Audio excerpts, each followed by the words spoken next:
peace and greetings. So excited to be back with you, season 4, Rise Yes. Divine Feminine podcast. We have our guest today, our beautiful guest today, who has so much to share with us. Her and I got in a conversation recently, and I just knew that once I opened the doors for today's podcast, that we would not be able to stop talking. So Period. I'm going to introduce just Lina, and then Lina is going to introduce herself and tell you a little bit about her. Welcome, Lina. Hello. Hi, Goddess Queen Jamila. Yes, my name is Lina Camboulin, also known as Skate Goddess so far on Instagram. I am Florida born, Guadeloupean raised, Caribbean American who has been following the path of the calling that my ancestors have placed upon me. And that is always so takes it so many different forms. So when I'm asked, okay, describe yourself, I'm like, which self? I've lived a lot of lives. I, graduated college and I went immediately into my big girl life as a software sales account executive. So I've been out there in those $billion boardrooms making decisions on implementation tech projects. And then I threw all of that away to follow the calling that was placed on my heart. And then I randomly became a roller skate influencer. It almost seems overnight, which was wild. But I'm in a new transitioning space where I'm deepening into my purpose and my path as a storyteller, as someone who wants to share ancient indigenous wisdom with her community. And that's really just a subset of the types of things that I've been into lately. Nice. So much goodness, so much to share. Let's see. I want to start by first talking about you mentioned that you're Florida born and that Yes. you're also Caribbean. Yes. And Yes. I'd like to get a little bit of I'd like the audience to know where you are currently, just any shifts that have changed for you in the last 5 years since the pandemic began, and just kind of where you're gravitating to just geographically right now. Yes. Okay. So that is a whole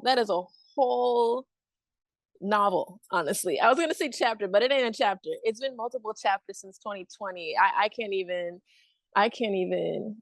but we're gonna start with where I am now. Currently, I am in Guadeloupe, and I'm in Guadeloupe because that is where my entire family is from. Both my mom was born there, my dad was born there. I have indigenous ancestry to these lands. Also, another part of my ancestry was brought here on a boat, to work the sugarcane fields. And another part of my ancestry was the people who owned the plantations. So it's a lot, but all of that is the essence of being Guadeloupean. But it's not easy to get to Guadeloupe. Most people have never heard of it, or if they've heard of Guadeloupe, they think I'm talking about Guadalupe, Mexico, which is a city. It is not that. It is an island that is 2 or 3 islands south of Puerto Rico. It has actually a lot of things in common, like the foods, the dances, with Puerto Rico. And actually, it is Afro-Latina, and that's a complex thing we could get into in another time. But I haven't been very often. This is probably only my 4th time, and I'm in my 30s. Because of how challenging and expensive, and it's just challenging to get to. So I really wanted to immerse myself here, and really spend some time. So I'm in my 3rd month of being in 3rd and last month this year at minimum of being in Guadeloupe, reconnecting with my ancestors, reconnecting with my family, reconnecting with my matriarchal line. And this is really the culmination of a calling that's been on my heart that I received even more strongly in 2022. But this journey really cracked wide open in 2020. So before we get into that bit, I will pause because I just said a lot. Beautiful. No, I mean, like, I think that you did a really good job in your introduction, just letting people know, like, what you're known for. You are known as a skating influencer, and that, Yes. somebody maybe listening right now who's like, "Oh yeah, this is a skate goddess. Like I totally remember her. I know her. I follow her on Instagram." Fine. And yet there's so many layers of your life, of Yes. your personality, of your Yes. journey that are behind the scenes. So Yes. it would be great for us to kind of understand. I mean, for me, one of the things that I have found is, even by mentioning to people that my family is Trinidadian, that I'm Trinidadian, my mother and father are Trinidadian, I'm Caribbean. Even mentioning that brings people who didn't know that they needed to connect with me in that way. They couldn't Mhm. understand why. And then it was like, okay, now I'm understanding. Now I'm seeing why I'm gravitating towards this person. Now there's more clarity. Mhm. So Resonance. yes, absolutely. And even with you and I didn't know that you were Caribbean and you didn't know that I was Caribbean. So it's like, okay, even now with us, it makes sense. So I'd Right. love to hear, or we'd love to hear, tell the audience more about just why now? Like, why are you in Guadeloupe? What brought you there? Like, what was Mhm. the deciding factor? Why 3 months? Mhm. What is the pull? What caused you to get up and leave from Florida to go to Guadeloupe? Yes. So I was in Atlanta actually since 2020. So I went from Atlanta to Guadeloupe, if we want to simplify that story. But really, I since 2022, in 2022, I had a six-figure account executive job, right? So I was successful by lots of standards. People were like, "Oh wow, you're doing that, you made it." But inside I knew I hadn't made it. I was deeply miserable, deeply depressed, deeply anxious. And in 2022 I just was like, I had known I needed to quit for a long time, but I was so in the throes of my depression. I didn't know what I needed to do. I didn't know what was going on. And I just kept hearing the call from my ancestors. They're like, just trust us, follow the path, and you'll enjoy what's on the other side. And I was like, y'all are asking me to quit this job that I worked my entire life to get to, that is making me miserable. But I have a 401k. I got the credit. I got the credit cards. I got the savings. I got all of the things in the 3D. I got a house. I got a car. All of that kind of stuff that give you that sense of stability, kind of uneasy stability. But I trusted. And since then, I make it my business to trust and surrender and follow the call of spirit. And so in 2024 and 2023, really, I just knew that I was going to be making another shift. And I knew that one of the things I would have to do, if I'm really going to go on this indigenous wisdom path that I feel is in my heart, that I have to go to I have to go to the source. I know I got to go to Africa, that's coming. But I know that I needed to reconnect in Guadeloupe, and I needed to spend time there. I needed to be in the soil. I needed to talk to my ancestors and to my family. I needed to do genealogy studies. I needed to see what the culture is like. I needed to understand who the Kalinago people were. There's so much work I knew I needed to do. And so basically all 2024, I knew, I was like, next year I'm probably going to be traveling a lot. And so I my lease was up in October, and I was like, I'm not renewing it. I'm getting rid of all of my things. I'm moving down to Orlando where my family is, and that's going to be my base, my jumping off point to do all of the things I know that I needed to do. But I had to really practice that detachment and release, because baby, I had a cute little apartment. I'm a Libra rising, so all my stuff was adorable. It was a lot to let go of. I definitely can relate and resonate with that, and I'm sure everybody can relate to the idea of just surrendering and just letting go, right? Yes. Being in a place where you are um, detached, attached, but detached. And it's not easy. It's never Mm. easy to go through that process.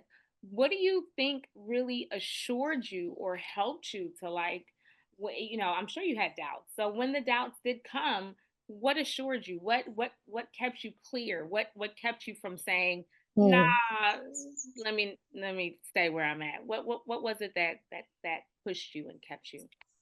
My ancestors have a funny way of making things not be a choice for me. So it's really not even like me being like, I'm working on like getting to the point where I move before they make me. But for example, I wasn't right, I wasn't about to quit my job. I really wasn't about to quit my job, but I got into, I was in functional freeze, and then I was in a dysfunctional freeze where I literally I was mentally paralyzed at work, and I knew either I had to quit or they was gonna fire me because I had profile projects with high profile clientele, billion-dollar clients who needed me to do the things that I was the lead. So I needed to do things, and I would see my email inbox flooding, and I literally could not. I was paralyzed. So that's when I had to take medical leave at that point because I was like, I can't move. I'm frozen. So it's kind of a similar vibe where it's like, yes, I feel called to do this. I was getting dreams of um of storms, of tornadoes, of what do you call it? Tidal waves, taking, I just kept feeling like the wind was coming and taking everything from me. And I was trying to like grab as much as I can, but it was just being taken away from me anyways. And that I was being brought to a whole new dimension. I just kept having dreams. So I knew it was happening. And I was like, either I can go with it or they gonna drag me. And no one wants to get drugged. Okay. No, We don't want that for ourselves. Okay. no. We don't like that for ourselves. So No. I really love the acknowledgement that, yeah, with some of our ancestors, it's clear, baby. They probably be clapping up in the spiritual realm like, you gonna do what we say. That's the end of it. I know mine are petty like that. Like mine be like, listen, I'm not even gonna hold you. This is what's happening. Okay. So you can come willingly, or you can come on the brink of the end of it. We're not trying to come on the brink of the end of nothing. We coming. We just hold on. Let me drink this water. We're coming. So Right, thanks and praise for you taking heed, because we don't want no right, problem. Okay. right. The question is, what do you feel like you like already in this journey? It's been 3 months. What do you feel like you have shed, or what do you feel like you even left Mm, behind on the plane? Like what is the mm. what was the release? What were you releasing when you did board the plane, and in the 3 months time that you've been there? What have you self Yes. let go? Hmm. What have I released? Like I often think of like all of the things that I've gained, but I will say like a lot of the things that I've released is my conception of self and the fears that come with it. Like the self consciousness piece and the how do I even, I'm trying to like really distill what I've released, but essentially like it's been a calling to really do the work that I've been dreaming of and saying into myself that I wanted to do, that I've been talking to my friends, and it's been releasing those limiting beliefs that are in the way of that, like just layer by layer, because there's a strong rough bark that's just been built up, especially in my time in corporate where I could not be me. I had to show up as the person that they needed me to be, executive presence and all that, professionality. Like me showing up as a Afro descended Carib Kalinago descended woman is not acceptable. It's not professional. It's not considered professional in the workplace. So I had to really put that in a box. And there's been this kind of coming out to myself, really showing up as myself type of activity. And there's been a lot of like shedding my own like ego in that, an ego dissolution, because I'm in different places where people expect different things from me that um that I didn't, things I didn't have to do when I was in Atlanta around my peer group, around people who understood me. um and so all of that has been really leading to a deeper sense of self, a more grounded sense of self. Um, but yeah, it's definitely been a trip. I feel like I've been on a very long psychedelic trip. It's essentially what this whole season is about, really how these processes of being in different geographic locations um show Hmm. really expose levels of yourself or versions of yourself to you, and that's so essential. It's like I think in the last maybe 5 years, I've probably been to about 20 different countries. And Wow. yeah, it's like everywhere I go, here I am. Everywhere I Hmm. go, I'm there. I remember about 10 years ago, what year is this? 2025? About 10 years ago, I went to Paris, and Mm, I was in Paris, and I've been a solo traveler since I think 2011. So I was there by myself, and of course, I don't speak any French. Of course, I don't know anyone there. And I'm kind of strolling around looking for, I don't know what I was looking for, but what I did find was a bridge with a river. And when I stepped foot on that bridge, honey, like I'm just like, oh, look, a river. Let me go to this river. Let me go on this bridge. And when I stepped foot on that bridge, like I just started heaving and crying and hoeing and snotting and all these mm, things.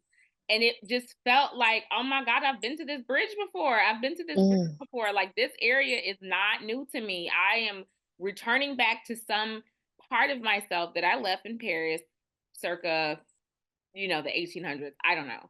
So it was really a confirmation, that we can literally find ourselves everywhere. We can find yes. aspects of ourselves everywhere. You talk about being suppressed, and not being able to be your full authentic self, not being able to be in that essence of um of who you are authentically. And I'm curious about what parts of yourself you see now or you've Mm, discovered now in being there that you're like, okay, yeah, I mm, forgot about this, or I needed this part to be activated and nurtured. mm. What have you discovered about Lina in the last 3 months? In the last 3 months. Um, I have to really think about that. Like, what parts of me have I discovered? Like, I've been on such a long self-discovery journey, right? I've been through my shadows and I've been through and explored my light. And so a lot of the things that I meet aren't new to me, right? And so in this time, it's been a really about discovering my inner strength and my inner resilience. Like, I've been really getting on being intentional about my connection with my ancestors, being intentional about tapping into my spiritual power and how that makes a difference. Like, when I'm not doing it, when I'm not like taking specific time to be at my altar and pray, life goes differently than when I'm having lit the candle, when I'm asking my ancestors for strength, when I'm doing all of that stuff, when I'm sitting, going to nature, when I'm at the beach, I'm very much seeing the difference in my life between the two.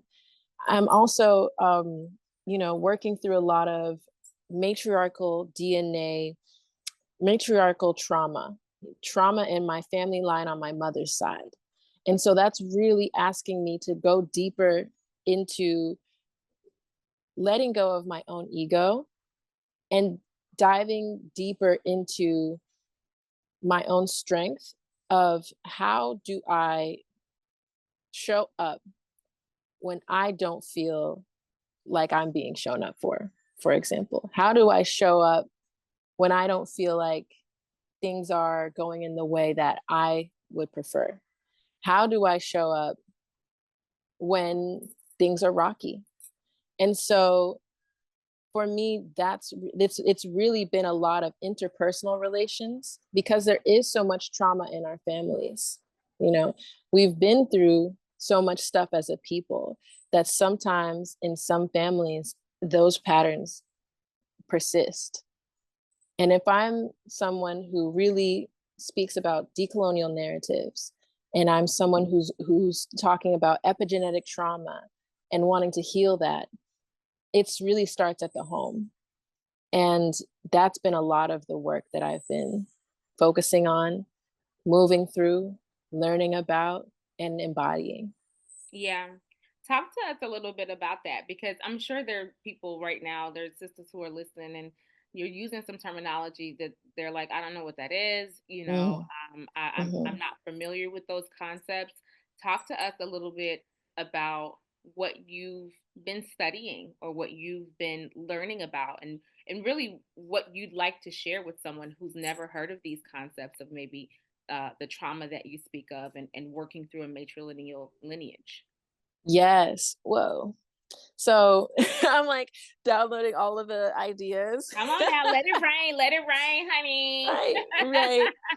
So a couple of the things I touched on were matrilineal DNA and epigenetic trauma, and they really go hand in hand together, right? So matrilineal DNA is really about the concept that like all humans can. When we trace down our DNA heritage, it's passed down and traced down on the side of your mother, your grandmother. That's the thread. And a lot of African cultures, they recognize it. They recognize that there's a thread that connects us, that goes back through our ancestors on the mother's side. And science also corroborates this, right? So if you Google mitochondrial Eve, and when I say you, I'm saying anybody listening to this, Google mitochondrial Eve, and you'll see that everybody has a common ancestor that is around uh, Tanzania, South Sudan, the Mount Kilimanjaro, that area. That area is where all humans living on this earth right now have a common ancestor. And so, yes, we're in a patriarchy, and there's a lot of value put on the man. We carry the name, all of that. But really, when it comes to your DNA, it's on the mother's side. Like if you try to find out who your tribe is and you go on African ancestor DNA, they check your mother's side, because that's the side that matters. That's where heritage comes from. That's where culture comes from, your mother's side. So that's matrilineal DNA, right? And so when we talk about matrilineal DNA in the context of epigenetic trauma, you have to think about when your grandmother was born, not only she had your mother, and then your mother also then has you. So when it comes to trauma, any trauma that happens goes 3 generations back, and it goes 3 generations forward. A lot of people colloquially, or like in common times on social media, they'll call it generational curses. Generational curses are a real thing because it's trauma that you have, your ancestors have, that it was never transmuted, was never alchemized, that was never acknowledged, that was never healed, and it passes down if it's never acknowledged and addressed. And so you'll see certain patterns. Like for example, if your if your mom's partner, if your father had like multiple baby mamas, you're more likely to have that, because your grandmother probably had that, because their grandma, and then that probably went back to some slave breeding plantation somewhere, because he had to do that and she had to experience that, and y'all are bringing it back forward today, you know. um, and in my family, we have a lot of trauma around like like almost like illegitimate children, or children coming through in the world in a way that came through like violence. And so that's something that passes through my family line on the mother's side. And so if we're going to do our job as healers, to heal, we have to first heal our womb, heal ourselves, heal our family, heal our kids, right? And so sometimes I have challenging experiences with my mother and my grandmother. You know, not everyone goes through that, but that is in my line. You know, And so I'm learning how to really sit in those experiences, and I'm really learning how do we move forward? How do we move in a place where we're not always acting out of fear, or always acting out of anger, or always acting out of feeling attacked and or feeling defensive, because we had to do that to protect ourselves in the past because things weren't safe for us. But how do we know and learn that we are safe in this moment now? Because that is something that we can really, in my line, work on. And so that's the story of matriarchal DNA, epigenetic trauma, and how that really is embodied in my life. Wonderful. I really appreciate you explaining that in such a clear, detailed way. Because there's a lot of things that we can learn on this great big worldwide web of internet, and some of the information could be frankly confusing. It could be Yes. confusing. It's overwhelming. Um, what I think someone who's learning about this for the first time may want to know is how do how does one identify the trauma that they need to maybe work on? How does one identify the thing that they need to pay attention to in order to Mm. heal? What methods did you use, and could you give any guidance around that? Yes, yes, because this has been a long work for me. Like I'm trying I got the multiple downloads again. I was like, wait, where how do I share this to make sure that it's con- concise? Because basically this was born out of my the awareness is born out of self-awareness and my own shadow work, right? I spent a lot of time in my youth not being aware of why people reacted to me the way that they were reacting to me. I was like, I don't understand why this keeps happening to me. It was patterns, uncomfortable patterns that were persisting. And I started learning that if there are patterns that consistently pop up in your life, you can either consistently say that this is people and people suck and that's how the world is and the world is being mean to me and woe is me, blah blah blah. Or you can take radical responsibility and understand that the common denominator is you.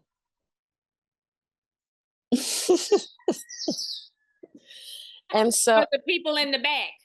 Okay. right, for the people in the back, the common denominator is you. And so I had to really look at myself and understand that it was me and I needed to fix myself. I needed to understand why this was showing up. I needed to understand why I was attracting certain things in my life. And in that process of discovery, I went through a dark night of the soul. I really didn't like myself for a long time, a couple of years, because I was like, I was always like, I'm always trying to show up the best. Like I just want the best for people, and this is how people treat me. But what I was doing was I kept having like a victim narrative. I kept being really easily offended and taking things personally, and I was being a messy girl. I was in my 20s. I didn't know I was being messy because for me, they hurt me, so I'm just reacting out of that hurt. But why was I hurt? Did I speak to them? Did I actually try to resolve things? There's a lot of things that I wasn't doing out of fear. There was a lot of, even when people were showing up to me in a negative way, there are ways I could have stepped into my power and been like, you're experiencing this from me. How can we figure this out together? I could have taken ownership instead of passing it off as I'm being victimized. And so a lot of this also was in relationships. So I went to therapy, girl. I was paying a Tesla bill in therapy. I had the means, I could afford it. That was a privilege.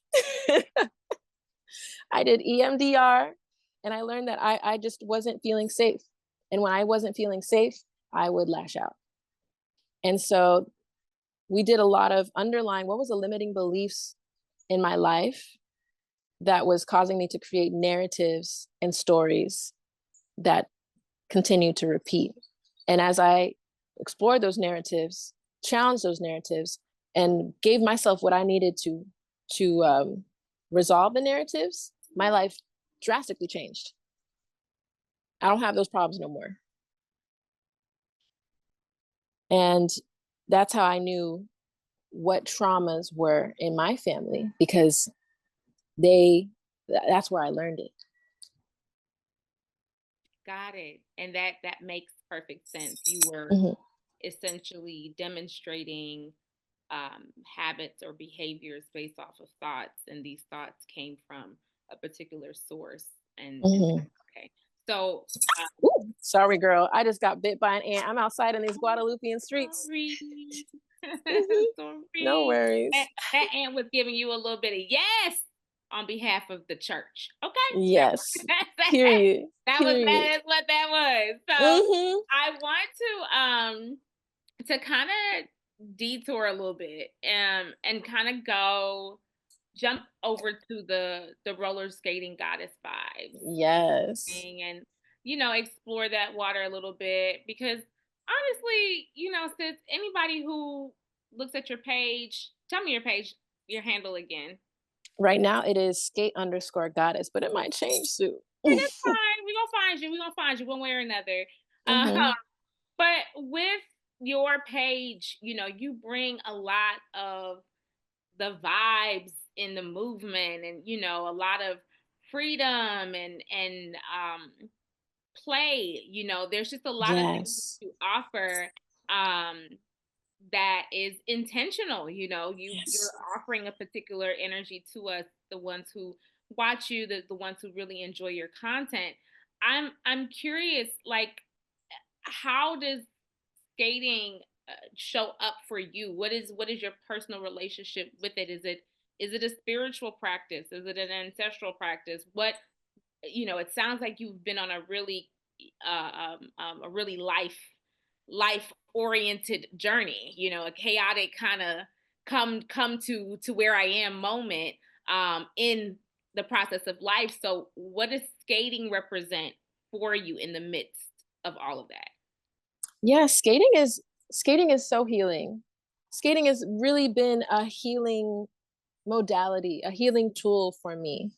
I got into skating because in 2020 I was extremely depressed and anxious, and I was still at my job, my super fancy high profile job, where I had to show up consistently every morning and work until the evening with clients because I was customer facing. So I couldn't be stank.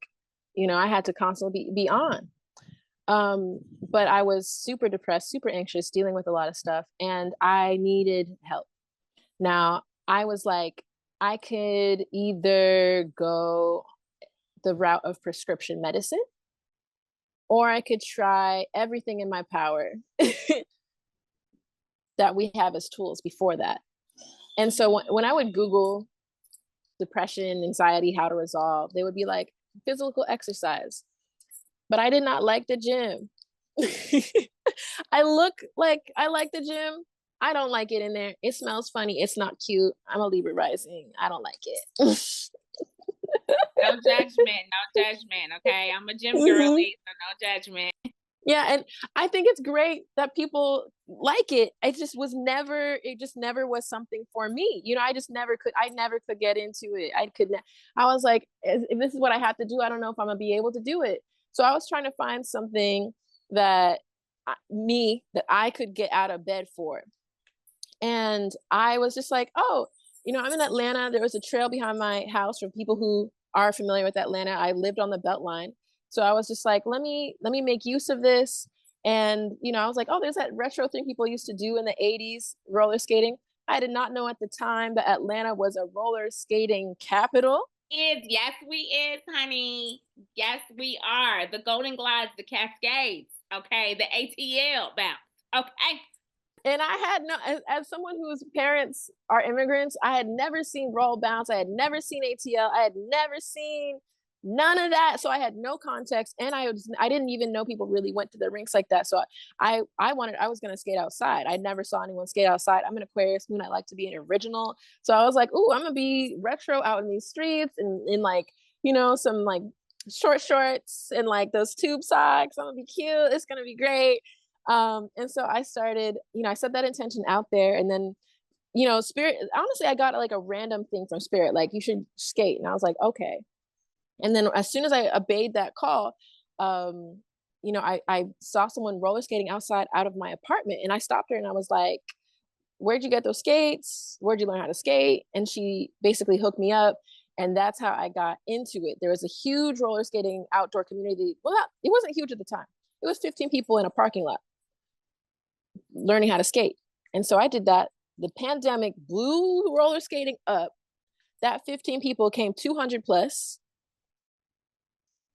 I became a leader in my community because that's important to me. Because when people when there's a gap, especially in leadership and community, I feel it. That's a whole other story. But I wanted to bring a safe space for women, a safe space for Black people, and so I created an organization called Boss ATL.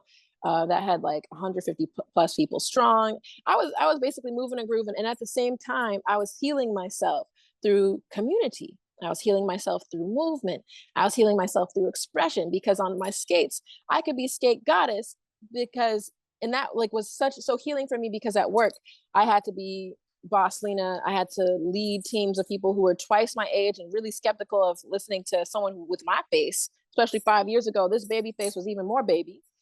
And so I could actually let go. And for the first time in my life, I felt what it felt to be in a feminine flow. I was like, whoa, I'm like feeling pretty, I'm feeling creative. I'm just like allowing myself to express. And I was seeing how that changed things for me. And so for me, it's healing, it's spiritual, it's community, it's so many things all in one. And I'm so forever thankful for what skating has afforded me. Beautiful, beautiful, Hmm. beautiful, beautiful. Um, okay, so let's kind of tap back into something that you said um earlier when you talked about, again, like just surrendering and becoming and doing the self work and following the steps and the guidance. How do you feel like your softness or your femininity has been affected since leaving the US? Where do you see Mm. that that impact? Since leaving the US, I wouldn't say that. Like I would say that I'm able to be soft in this space because that's a wound in my family too, like in my matriarchal line. The women in my family on my mother's side weren't afforded the time, space, or safety to be feminine, right? Or to rest. Because I want to be careful about saying feminine. Now there's a lot of people being like, that's just repackaged patriarchy, blah, blah, blah. But what I mean is like just that feeling of safety, that feeling of creativity, that feeling of receiving, to be able to receive anything, that the feeling of being able to let go. And so here I have to sometimes really ground into what I've practiced in the past 5 years of femininity, of reception, of all of those qualities that come with that, because one of the wounds in my family is the lack of that. So sometimes I feel an expectation to abandon the things that I've practiced for the past 5 years. So it's really a test to really stay centered and embody all of that, all of the things that I've said that I embody over the years. Hmm. So how do you stay grounded? Like, it's a Yeah. transitional space, leaving from the states, the culture, the stuff that you had, the material possessions, the family members, like then coming back to an ancestral place and going through that transition and the release and the surrender and what you left behind. Like, how do you stay grounded in yourself when you're not, and you're going to transition again. You said you're here for 3 months, so you're leaving Mhm. again. And what's the grounding process in all of Yeah. And that's an excellent question because that has been something I've also had to intentionally practice. Thankfully, there are so many more tools readily available in Guadeloupe than I would have in Atlanta. For example, in Atlanta, I live in an apartment. So sometimes when I would feel ungrounded, I would have to then go downstairs, get in my car, drive 10 minutes, go to the park, have everything packed, set everything, make sure that the homeless person wasn't eyeing me out, then trust that no one was going to bother me while I laid, on the grass under the trees. There was and that's just, I'm just being real. Here I'm sitting outside, right? I'm sitting outside, I'm seeing the sun, I'm looking at a coconut tree at this moment right now. It's actually slightly raining. I'm smelling the earth. There are chickens around here, you know? And so I make sure to spend moments with myself, spend moments with nature, spend moments with the community that I've built in Atlanta. So I can stay grounded in who I am, who I've been, who I've practiced, heal with the elements, heal with nature. Like I always feel better when I go to the beach, when I go visit the river, when I lay down in the earth, when I put my bare feet in the ground. I also speak to my ancestors. I pull cards. I journal. Ooh, I journaled this morning, multiple pages. All of that. I talked to a friend. All of those are all of that are tools that help me stay grounded in all of this transition and all of the chaos and all of that ooey gooey caterpillar dark night of the soul stuff that I'm currently transitioning through at this moment. So let me get into that keyword there too, that about 1,500 times. Again, for someone who has no idea what that means, dark night of the soul, what does that mean? What are you talking about? What does that actually mean, Lena? Yes, yes. Dark night of the soul. Oh my gosh. The dark night of the soul is basically the phenomena that is the between space between who you were and who you are becoming. Other people also call it the liminal space, but that might also be mad technical. I'm not. So it's that really, it's that darkness. It's that subconscious space. It's that confusion. It's chaos. It's also a deeply fertile creative space. Like the Zulu call it fertile darkness. And so you'll know that you're going through a dark night of the soul when you feel uncomfortable being what you've always been, but you know that you're not yet what you know in your mind that you need to be. You can also, another metaphor is the cocoon. Like there's a caterpillar, and then the caterpillar is like, I don't know, I don't think the caterpillar knows what's happening. It just knows it's gotta do it. And then it literally disintegrates and becomes mush. And it has to trust the process and come out a butterfly. And so those are really, that's the dark night of the soul, that confusion and chaos in between.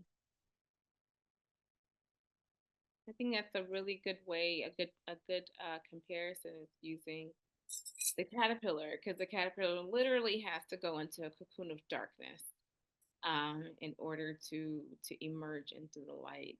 And Mhm. there's this time period, just the 2020s, such a weird ass time period. I mean, of course, we're here in what they would call the age of Aquarius, and I'm not sure why that was a good thing and why there was a song about it, because Aquarius is air, and real folks is tired of air breezing through.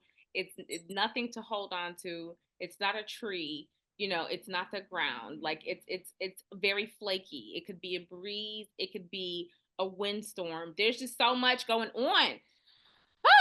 So I'm wondering, and you mentioned that you're an Aquarius. I would like to say for the record that Lena is not an Aquarius in the way that you are probably thinking. She got some Aquarius in the chart, but she is a Virgo. For all you Virgo girlies, okay, let's be clear. Us Earth girls have to stick together. We cannot be out here breezing through life in reality. We got to have a tree. Okay, there got to be some dirt, some soil somewhere. Okay, even if it's sandy, we need it. Okay. Um, I'm curious about what you would say to someone who is, either experiencing a transition or feeling a call, feeling a pull, feeling something ain't right, something ain't it, and I'm not quite sure what it is. What do I need to do? Do I need to pack up my stuff and go somewhere else? Like, what do you advise to the person who's listening right now who's like, okay, this sounds a lot like my real life, and she's saying my own story. I'm in it. What would you advise that she does? Yes. It's going to be that mix of trust, of accept and surrender, of trust and of grounding where you can, because the dark night of the soul can have a lot of confusion in it. Like, you can imagine yourself in a dark room. You can either stay still in a dark room and continue to stay in darkness, or you can continue to put steps forward. Will that feel scary as hell? Yes, because you're literally walking in the dark. But you have to continue to take one step forward, another step forward, another step forward, because you won't be in that dark room forever. You'll get into the light, kind of blinded, maybe like, whoa, it's light out here. And then you'll see the dark room that she was in and be like, wow, I went through all of that. And for me, I'm a very like, ancestor reverence is important to me. African spirituality is important to me. And I'm so thankful for all of the tools that I have in that context that allow me to stay grounded too.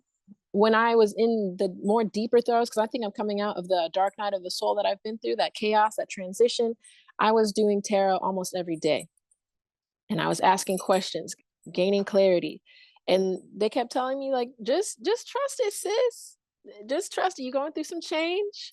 Enjoy the life that you have. Enjoy all the blessings that you have. Because I can always see blessings. Like I said, I'm looking at a coconut tree. I'm on an island. Yesterday, I came back from visiting a beautiful tree. Also, yes, I visited an ancient tree yesterday in the middle of the rainforest. And I went to see a beautiful volcano fed river. And that tree told me to accept and surrender. And so my connection to my ancestors, my connection to my spiritual self, my connection to God is what helps me continue to stay grounded and trust even when I'm stepping in the darkness. Mm-hmm.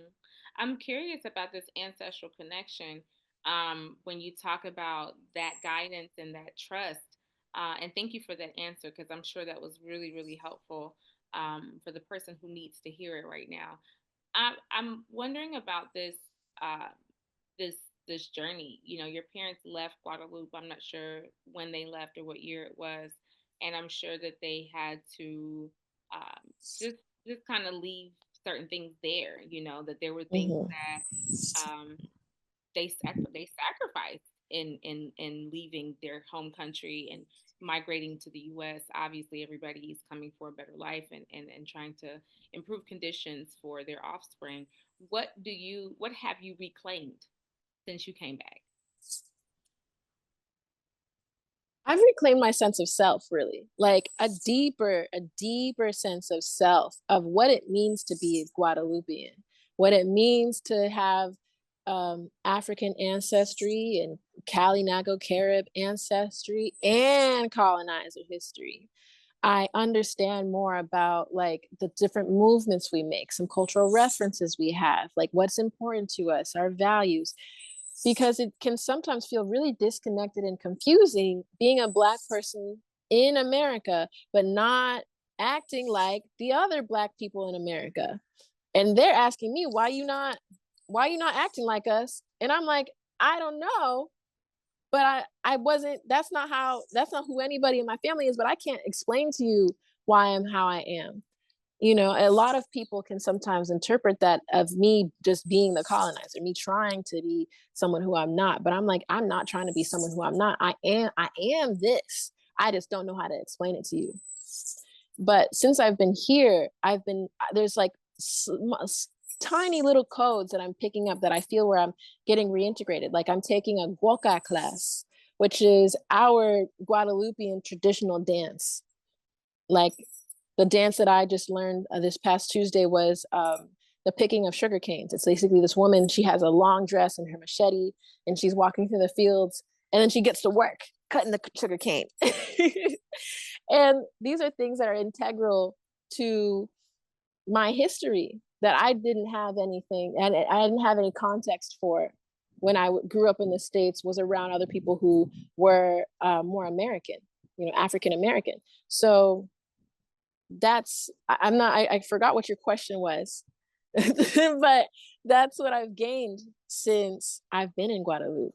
Yeah, just what your parents sacrificed and what you yes, yeah. That connection to culture.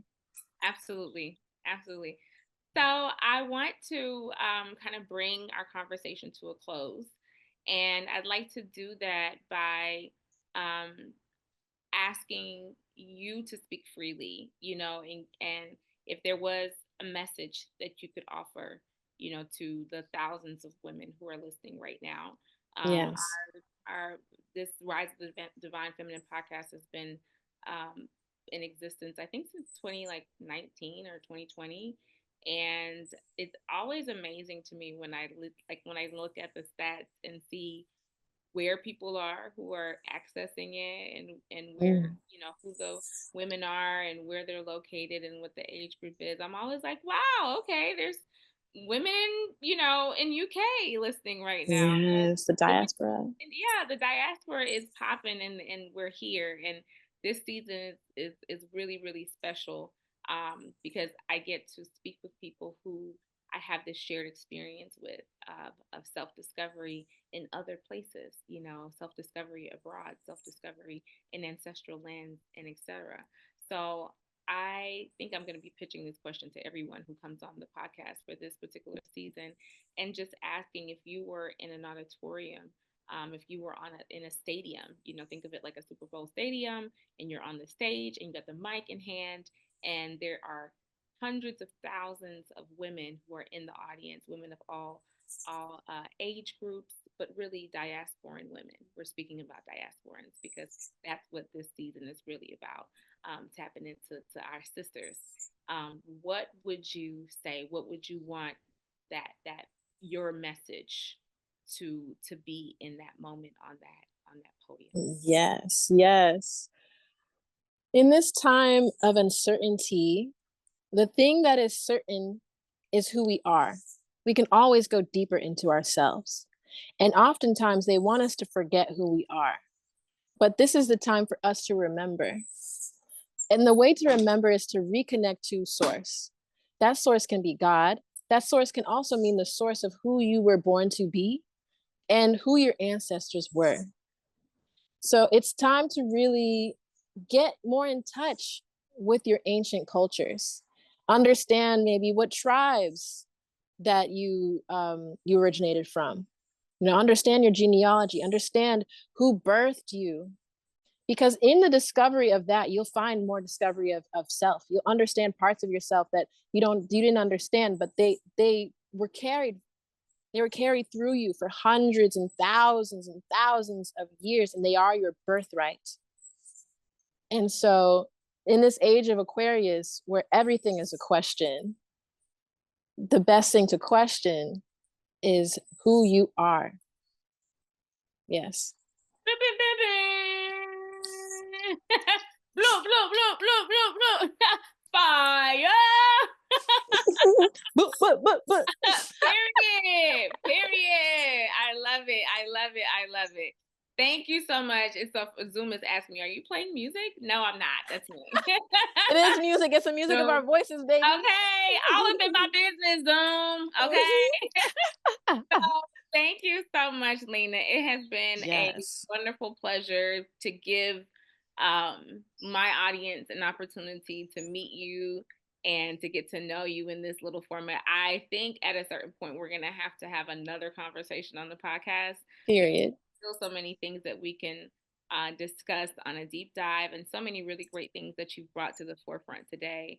But I really, really appreciate you just opening yourself up and making yourself available. Because, baby, this time frame that we are in right now is so unsteady. Okay, so airy. It be Okay, flippity floppity.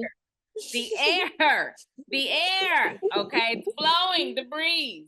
So I really, really appreciate you. Thank you so much for coming today. We hope to have you back on Rise of the Divine Feminine podcast again. Yes. Thank you for having me, Goddess Queen Jamila. Thank you. All right. And so if you are wanting to get in touch with Lina, I am going to make sure that her socials are in the description.